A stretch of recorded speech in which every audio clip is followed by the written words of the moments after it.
Yes student, अपना जो first chapter है it is related with sets theory. इसके बारे में थोड़ा बेसिकली अपन आज डिस्कस करते हैं। फर्स्ट ऑफ ऑल इसका जो इंट्रोडक्शन है वो मैं आपको बता रहा हूँ। The concept of set serves a fundamental part of present day mathematics. Present के अंदर जो मैथमेटिक्स आपकी है उसका एक फंडामेंटल पार्ट अपन कहें स्टूडेंट, वो है set. Today this concept is being use in almost every branch of mathematics. Mathematics की स्टूडेंट डिफरेंट टाइप की जो ब्रांचेज हैं उन सब ब्रांचेज के अंदर, ऑलमोस्ट ब्रांचेज के अंदर ये जो थ्योरी है सेट की ये अप्लाई की जाती है। Sets are use to define the concept of relation and function. Relation और फंक्शन जो आपका सेकंड चैप्टर है उसके अंदर भी जो बेसिक कंसेप्ट आपके होंगे स्टूडेंट वो रिलेटेड होंगे सेट थ्योरी से। तो अगर फर्स्ट चैप्टर आपका क्लियर होगा तो सेकंड चैप्टर इजीली आप लोग समझ पाएंगे जो रिलेशन और फंक्शन का रहेगा। Then after the study of geometry, sequences, probability required knowledge of sets. इन सभी ब्रांचेज के अंदर जो भी अपन पढ़ेंगे उनमें भी सेट थ्योरी आप लोगों के काम में आएगी। तो एक इंटरेस्टिंग और इम्पोर्टेंट चैप्टर आपका है student first sets theory. First of all अगर अपन बात करें, the theory of sets was discover by German mathematician George contour. George contour जो जर्मन मैथमेटिशियन थे उन्होंने इसको डेवलप किया था सेट्स थ्योरी को। तो in this chapter we discuss some basic definition and operation of sets. इस चैप्टर के अंदर फर्स्ट ऑफ ऑल सेट्स होते क्या हैं और उनका जो बेसिक कंसेप्ट है उसके बारे में अपना डिस्कशन होगा स्टूडेंट। तो first of all student sets होता क्या है इसके बारे में कुछ मैथमेटिकल स्टेटमेंट है जो मैं आपको बता रहा हूँ, उनको अपन डिस्कस करेंगे और फिर इसकी अपन जो एक्चुअल डेफिनेशन क्या बनती है उसके बारे में डिस्कशन करेंगे। तो स्टूडेंट कुछ मैथमेटिकल स्टेटमेंट है, जैसे फर्स्ट स्टेटमेंट आपका अगर अपन लें, odd natural numbers less than 10। ये एक मैथमेटिकल स्टेटमेंट है, odd natural numbers less than 10। अब बात आती है नेचुरल नंबर्स, आप लोग सब जानते हैं जो 1 से स्टार्ट होकर अप टू इनफाइनाइट तक चलते हैं, ऑल पॉजिटिव्स होते हैं, 1 से छोटा कोई नेचुरल नंबर नहीं होता है। तो नेचुरल नंबर आप लोग जानते हैं कि 1 से 10 तक आपके नेचुरल नंबर है, 1 2 3 4 5 6 7 8 9 एंड 10। ये 10 से स्मॉल नेचुरल नंबर की अगर अपन बात करें तो 1 to 9 तक आपके नेचुरल नंबर हैं।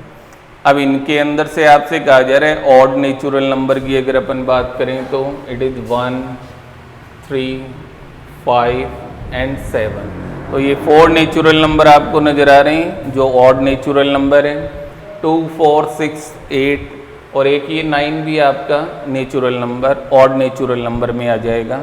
तो रिमेनिंग जो नंबर बच गए 2 4 6 8 they are called even natural number. अब बात आती है कि क्या 10 से स्मॉल ऑड नेचुरल नंबर्स को अपन लिख सकते हैं? तो आप लोग इजीली इसमें बता सकते हैं 1 आएगा, 3 5 7 एंड 9।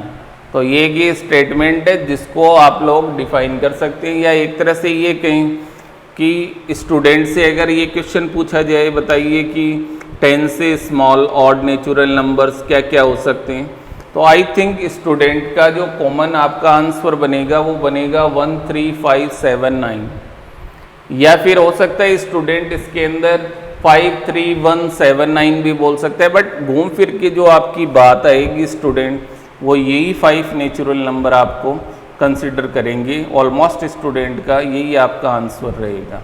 इसके अंदर ऐसी पॉसिबिलिटीज़ नहीं आएगी कि आप लोग 2 लिख रहे हैं या 4 लिख रहे हैं।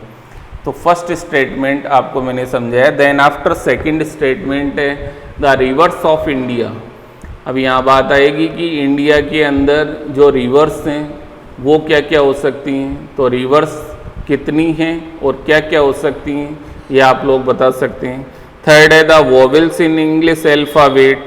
अगर आपसे कहा जाए कि इंग्लिश अल्फ़ाबेट के वोवेल्स क्या होते हैं तो इजीली आप लोग बता सकते हैं A E I and O U। ये 5 अल्फ़ाबेट हैं जो वॉवेल्स हैं, बाकी सब कॉन्सोनेंट होते हैं। Various kinds of triangles, triangle के कितने प्रकार हो सकते हैं आप सब जानते हैं, right angle triangle, acute angle triangle, obtuse angle आपका होता है, या फिर आप अगर साइडों की बात करें तो इक्विलेटरल ट्राइंगल जिसकी 3 साइड्स इक्वल होती हैं, आइसोसेलेस ट्राइंगल है आपका, स्केलन ट्राइंगल है।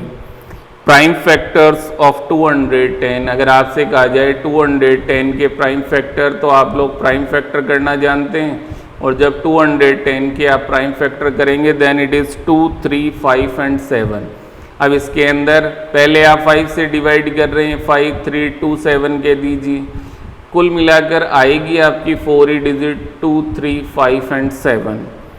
देन आफ्टर कोई भी क्वाड्रेटिक इक्वेशन है उसके अगर फैक्टर करने हो तो क्वाड्रेटिक इक्वेशन में आप जानते हैं कि उसके 2 ही फैक्टर हो सकते हैं, वो 2 ही फैक्टर होंगे, तीसरा कोई फैक्टर नहीं हो सकता। तो ये कुछ स्टेटमेंट मैंने आप लोगों को बताए हैं। इन सब की अगर अपन बात करें तो इनका एक आंसर जो कॉमन आ रहा है वो ऑलमोस्ट स्टूडेंट का सेम आएगा। फैक्टर भी अगर फाइंड करेंगे तो वो 2 ही फैक्टर आएंगे और वो सेम ही होंगे। जैसे फॉर एग्जांपल अगर अपन बात करेंगे ये क्वाड्रेटिक इक्वेशन है, अब बात आती है इसके फैक्टर्स क्या होंगे, तो आप लोग फैक्टराइजेशन मेथड जानते हैं, -3x -2x, mid term split आप इसको करेंगे, x कॉमन लेंगे then it is x -3 and it is x -3 and equal to 0। तो x -3 एंड x -2, तो x की 2 वैल्यू जाएगी 3 एंड 2, तो यही 2 वैल्यू आ सकती है, इसके अलावा कोई वैल्यू हो नहीं सकती क्योंकि क्वाड्रेटिक इक्वेशन के 2 ही रूट्स हो सकते हैं।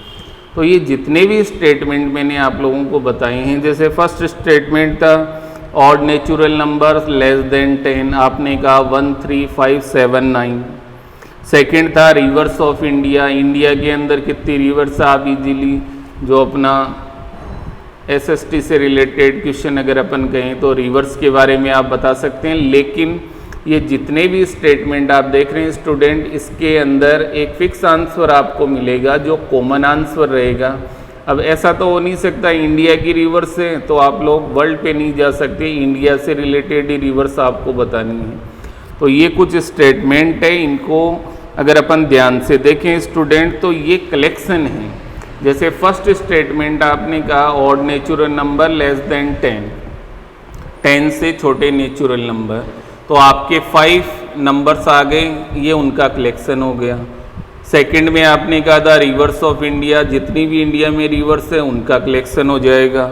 थर्ड आपने कहा था वॉवेल्स इन इंग्लिश अल्फ़ाबेट, 5 आपने बताई AEIOU, तो 5 के अलावा 6 नहीं होगा, होंगे 5 ही उसके अंदर। फोर्थ आपने कहा वेरियस काइंड्स ऑफ ट्राइंगल्स, तो ट्राइंगल के कितने टाइप्स के ट्राइंगल हो सकते हैं वो भी फिक्स रहेगा, उसमें भी कॉमन आंसर सबका सेम रहेगा। प्राइम फैक्टर्स ऑफ 210, 210 के प्राइम फैक्टर्स होंगे 2, 3, 5, 7, 4 ही डिजिट्स आएगी, ऐसा नहीं हो सकता उसमें 4 भी आ जाएगा 6 भी आ जाएगा, ऐसा नहीं होगा। देन आफ्टर क्वाड्रेटिक इक्वेशन का जो एग्जाम्पल मैंने आपको बताया इसके 2 ही रूट्स हो रहे हैं 2 एंड 3, तो जब इनके कलेक्शन को अपन बाउंड करेंगे तो आप देख रहे हैं कि एक फिक्स नंबर्स या फिक्स अल्फ़ाबेट इसके अंदर अपने को मिल रहे हैं। तो जब इसका जो कलेक्शन बनेगा स्टूडेंट, इस कलेक्शन को अपन कह सकते हैं is a well defined collection of objects.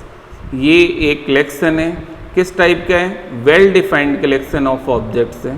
तो ये जो सेट्स की अपन बात कर रहे हैं स्टूडेंट, सेट्स भी एक तरह से कलेक्शन ही है अपने आप में, बट इसके अंदर एक कंडीशन है स्टूडेंट, वेल डिफाइंड कलेक्शन होना चाहिए जिसके अंदर कोई कॉन्ट्राडिक्शन की कंडीशन नहीं होनी चाहिए। 2 स्टूडेंट्स का एक सेम रिजल्ट इसके अंदर कंसिडर होना चाहिए, इसे अपन कहेंगे well defined collection of objects. अगर मैं यही यहाँ पर एक क्वेश्चन अगर आपसे करूँ स्टूडेंट, मैं आपसे कहूँ most talented cricketer of India, ये एक स्टेटमेंट है। अगर इसके आंसर की अपन बात करें स्टूडेंट तो इसमें मोस्ट टैलेंट किसको कहें, सबकी अपनी अपनी चॉइस होगी। कोई कहेगा ये मोस्ट टैलेंटेड है, कोई बॉलिंग के अकॉर्डिंग कहेगा, कोई बैटिंग के अकॉर्डिंग, कोई फील्डिंग के अकॉर्डिंग।